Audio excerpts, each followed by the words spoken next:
Hello, welcome back. You're on the trails here. Kind of a continuation episode here off of episode 1. We're in episode 2 here. Episode 1, we were moving a tree stand that we wanted to move.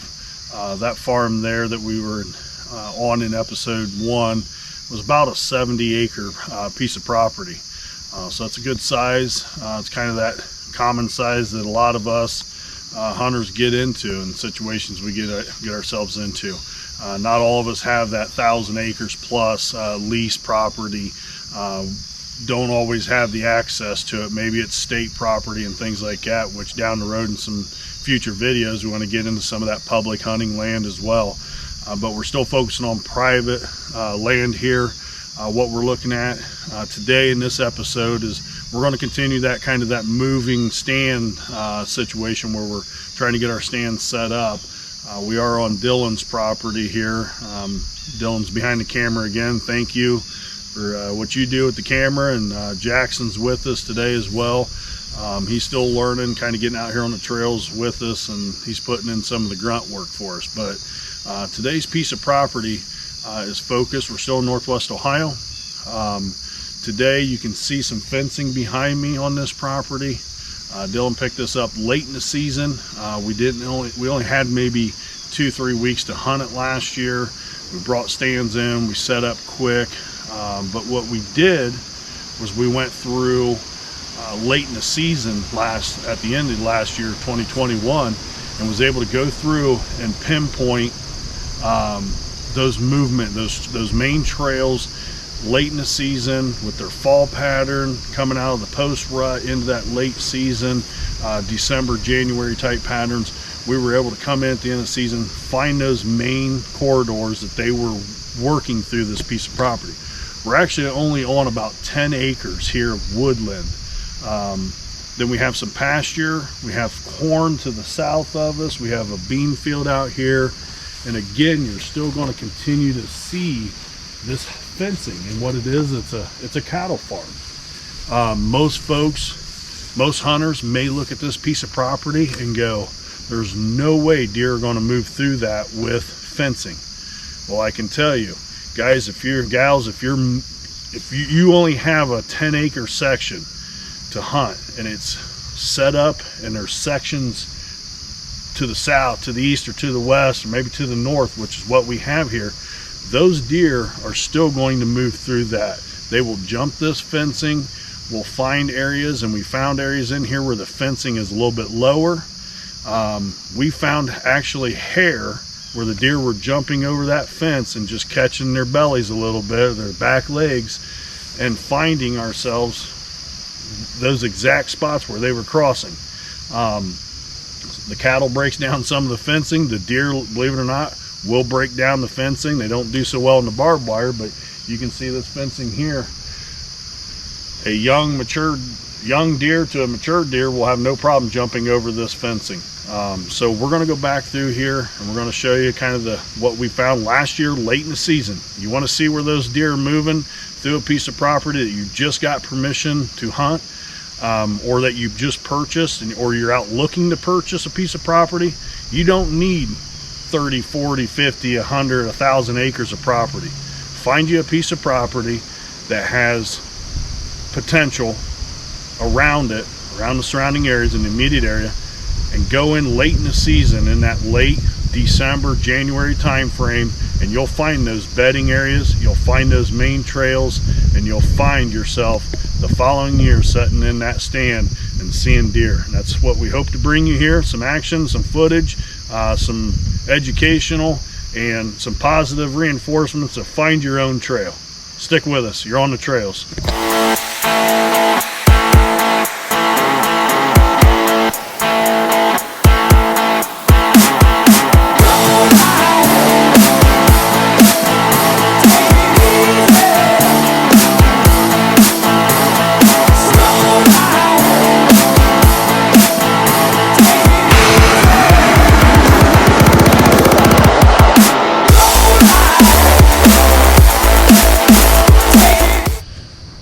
Welcome back here with Dylan here. team on the trails. He's normally our camera guy, but we're working his piece of property today. We're putting a little time in here before the early season bow season comes in Ohio, 2022-23 season. Dylan was kind of explaining a little bit what he was seeing in this little section here. 10 acres. We're talking 10-acre sections today. Timber, hardwoods, a lot of walnut trees, a lot of acorn stuff like that. So there's plenty to feed on. We have the fields close. We got a cornfield out here, bean field. The river runs just here on the back side of his tree stand where you just saw us take it down. Looking around here, it's nice and open, right? Behind us looks great. If you have a section like this where you have the fencing coming through, those are roadblocks for the deer. The deer really have to think when they want to pass through a section like this. And it is a travel through. It's not necessarily a bedding area. Yes, we did scout it last year at the end of the season. We found the thicker areas down here to the northwest section and running down this west side. We found our main trail, the main movements, and that was what led us to, we want to move this stand. When you have these open areas like this, they look great. They offer great shot opportunities. You don't have a lot of obstructions. Deer do come through here. But I think, Dylan, you said that you saw most of your action coming in. Yep. Through that center, working down through that thicket area. Yeah. They did come in where we had originally thought they would, in this northeast corner, off the bank over there. We figured they'd just come down this bank and come into this open area and maybe keep going south. But me sitting in the sand, a couple weeks I was able to hunt this last year. I saw deer. They were still coming in there, but there's a piece of fence that is down towards the middle there, and then they come in and cut over into the thicker side of the woods over there. So what we had originally in mind made sense in our head, but found out it didn't work when we did hop in the stand. So. And you get that 10-acre section. It's easy to scout, right? So Dylan asked me last year at the end of the season to come up. Let's go through it and let's scout it. Some of the things to look at. It doesn't take long to go through it. And if you do it the right time of year, you'll find those movement patterns through the woods like this. So we found that our bedding areas are over in this northern section. We're going to move this stand down there and get it set up this evening, and put him in a better, potentially having a better opportunity here to see a nice buck come through. We did see a lot of buck sign in here last year at the end of the season, a lot of rubs, some scrapes, things like that we want to help you as viewers. Stick with us. We'll try and give you our best judgment. I mean, it's a lot of it plays. Some luck comes into play, and other times it's just experience, getting out and looking at it and trying to put the puzzle pieces together. But you're here on the trails. Stick with us. We appreciate you tuning in, and we'll see you here shortly.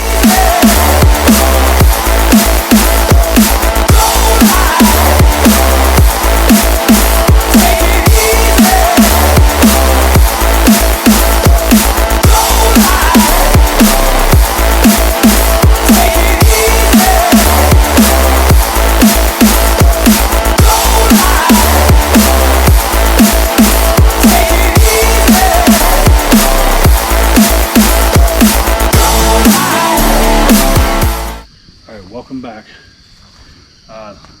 Found our spot. So just kind of explain a little bit. 10 acres, that's what our main focus is on. 10-acre section. We scouted this late again, like we said earlier, in the late year last year, in late December, January. What we found here was there's a fence right back here. I mean, this is all fenced in. This is a old cattle farm.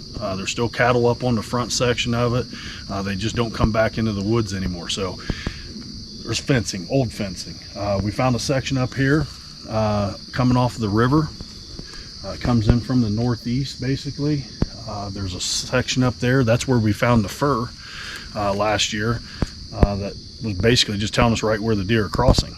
That fence continues down to the north. There's a cornfield over here. So that's a food source. We're thinking this bedding area back over here to the west and southwest now is a bedding area. It's a thicket that goes down through the middle of this section. So after scouting, doing our work last year at the end of the season, we've got them pinpointed down. We know where they're coming in off the river.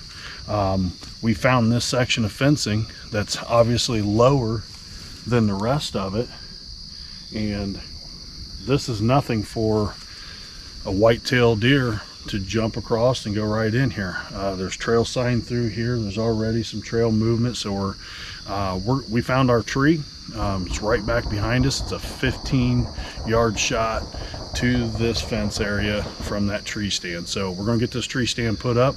Stick with us. We're going to put that up real quick here. Hopefully do a little bit more explaining and kind of filter through this section of woods and point out some key areas to focus on. When you have fencing in a small section, it creates corridors. It creates opportunities to pinpoint the deer movement through a small section like this. Hopefully this helps you on your next adventure when you get out on the trails and find your own.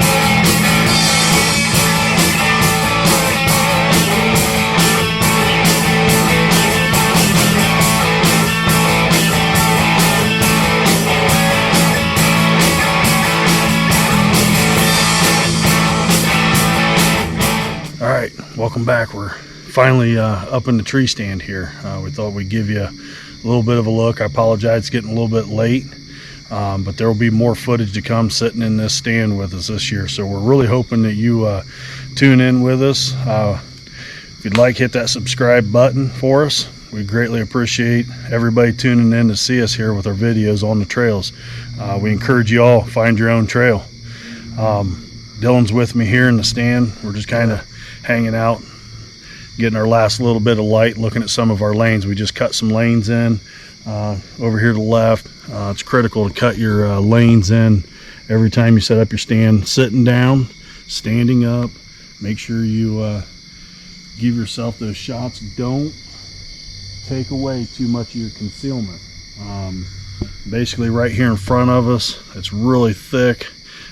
Deer coming up, we're going to have a 10-yard shot in front of us here in this stand. That crossing that we showed you earlier out in front of us here is basically a 15-yard shot with deer coming in, being able to jump that fence.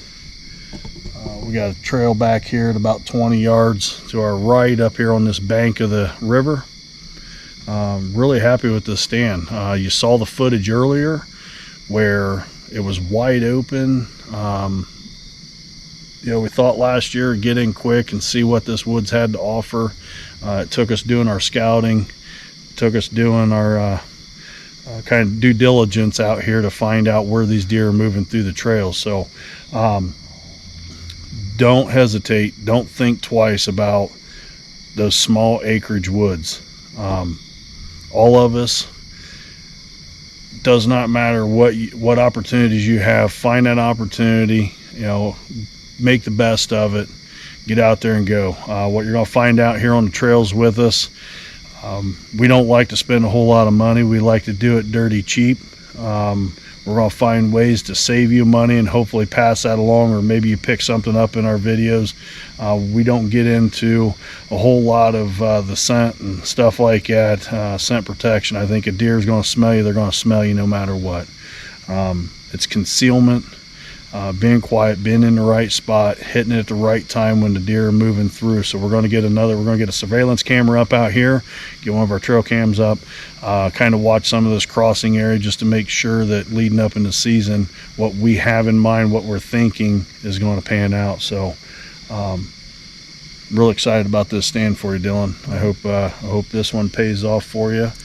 We had good sign, a lot of rubs. I'm still seeing old rubs from last year back in here. Once we did our scouting, we saw a lot of opportunity back in this corner here with that cornfield corner. The cornfield's 60 yards away with this tying into this river back here. These fences will not hold the deer in. These fences will not keep the deer from going out. This is a travel through corridor, 10-acre section.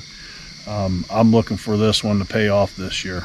So stick with us. Again, we appreciate you hanging out with us here on this episode 2.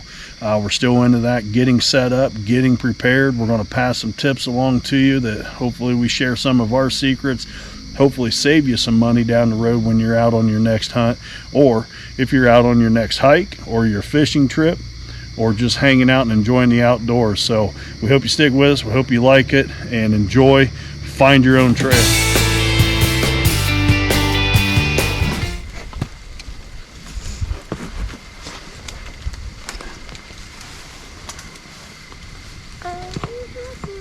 This is a tree stand that has been Probably in this 20 tree forever, and we're trying to salvage what we can off of it. The tree stand has actually grown into the tree, so we're going to try and help this old mature tree out a little bit. And this is what you find though when you do get into some property. You get to clean up other people's mess that they failed to maintain and keep maintenance on. And like we said in episode 1, help those trees out, let them grow. You know, move your stands every 2-3 years. Move it to a tree right beside it if you have to. Give them trees a break. Don't leave your stands and leave your trash out in the field, whether you're on a trail hiking or on the lake or on the river or in the woods or in the mountains, wherever you're at, whatever you're doing. Take your trash in, take your trash out. So we're trying to get this one down, hopefully salvage some of these parts and some of these ladder sticks that they have here. So it's all can be reused. We'll reuse it. We'll put another stand up at some point here. So Dylan's working on that. Hopefully you guys have enjoyed this show tonight. And again, like in episode 1, we played the rain. You can see I got my raincoat on. It is going to rain the rest of the night. So again, that helps. You can come in the woods, washes your scent out, and keeps things going for us. So Jackson, he's been my light guy. He's been working on the trails. Like I said, it's been 11 years since we done any videoing on the trails. And he's at the age now where he's just getting started. He's got his own bow. He's doing some shooting. He may not take it out yet until he's good and ready. So practice your shots. Don't go out there and make a bad shot. So he's going to do his shooting this year and hopefully get ready for this fall bow season coming in. So again, where's Dylan? He's back up in the tree. I know you guys can't see us. I'm up here. He's up there. We're just having some fun, chilling in the evening. Ball's rolling in, it's getting fun. No, we haven't seen any Sasquatch, so don't even ask. We hear things off in the woods. You go looking for trouble, you'll find trouble. Don't be messing with Sasquatch when you're on the trails. Welcome back. You're on the trails. We just got done setting up our tree stand tonight. Dylan's tree stand out there on his property there with that 10-acre. Kind of do a little recap here. I apologize. We didn't quite get some of the footage and the detail that we wanted. We were racing daylight hours tonight. So And it rained again. And it rained again. Correct. Yep. Which again, that rain's a good thing. We're getting that scent washed out of there. It did not rain as hard as it did though in the last episode. It poured on us then, so we were a little more prepared tonight. But we did just run a little bit short on the lighting. But just kind of recap, you know, that 10-acre section. If that's your only opportunity you have to go out and, you know, spend some time in the outdoors, like we said, you know, do that late season scouting. To find those trails and that movement pattern that those deer are running on out there. That'll help you prepare and get ready and find that spot to set up on. So, you know, the cameras are up now. Hopefully we see some good pictures coming through. Give it 3 weeks here out before we start. So we're looking forward. I was pretty excited about that. You know, the lanes, we wanted to get a little bit more footage and, you know, and explaining in those lanes and, you know, still maintaining your concealment, but still giving yourself a shot opportunity on you know, in a 360 set around that tree stand. So we'll get there. There's plenty of footage out there if you're looking for trimming and, you know, explanations on that. So Just look that up. The one tip though that we want to bring to you here on the trails this evening, and getting it out early because this is the right time of the year. These things are falling. We found them in the woods. You can just go about anywhere. Maybe some of y'all have them in the backyard laying around. So what we found out there are these little green round balls here, basically walnuts. If you're a scent guy and that scent control, we told you we're going to find ways to save you money. This is something that we've used for years. Collect these walnuts, you know, when they're good and fresh and they're dropping right now this time of the year on the ground. Get you a garbage bag, stuff 30 of them or so in that garbage bag. That'll keep your clothing protected, but then get you a Rubbermaid tub or something, you know, that you're going to store your hunting clothes in the garage or in the shop or something like that. Put these in a garbage bag, lay them down in the bottom of that tote, throw your clothes right on top of it. As these things decay and get all nasty and mushy, they're in that garbage bag at the end of the season. Take them out, throw them away, and your clothes will stay with an all-natural scent out there. So just something to consider, think about, give it a try. You're looking for that all-natural, natural scent cover. The tannins in this just work phenomenal. You get a little bit on your hunting clothes, you know, it's not that big of a deal to us. You know, we're getting mud and things on our clothes all the time. So when it comes down to a little bit of extra coloring to your camouflage, it's not that big of a deal. So we hope you learned something a little bit tonight. We thank you for joining us. Jackson, he's on team on the trails, and Dylan, team on the trails. We'll keep the footage coming. You guys got anything here before we go? I think in this video we got the stand up in a really good location. I think where the deer are coming in. I think it's going to be a very successful stand. We do have one more stand on the west side that we'd like to get cleaned up and fixed up. So there may be a video coming on that here, maybe at the beginning when the season starts. So. And all the time, just remember, when you get your stands in, you get them set up, there's that opportunity every time you go in, take something with you, add to your stand, add to that concealment, continue to keep your stand maintained throughout the season, you know, maintain the safety and such, climbing up, getting up off the ground, you know, continue to stay focused on that and keep working on it. So other than that, we had a pretty good weekend. So with that being said, thanks for joining us on the trails, and remember, go out and find your own trail. Till next time. See you guys. Yeah.